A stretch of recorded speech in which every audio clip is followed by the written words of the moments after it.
If you're like me, you might wake up with a stiff and sore back. And it's possible you're even dealing with some more significant back pain than that if you have been diagnosed with some sort of issue in your back. And I am here today to share with you the benefit in movement even with back pain. I'm Krista Oakes. I am a speaker and author and a mindfulness coach, and each Monday I like to share with you a Mindful Monday.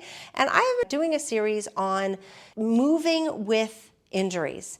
And the back is something that many of us deal with, and one of the best stretches that you can do for back pain is a downward facing dog, whether that's traditional or with a chair.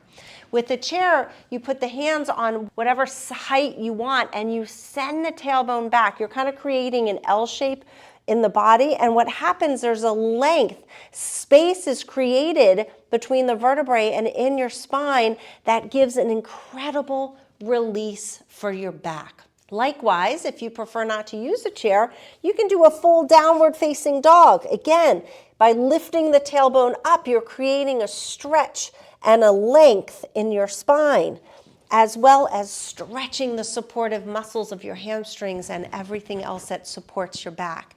So when you're dealing with back pain, sometimes the tendency is to want to not move.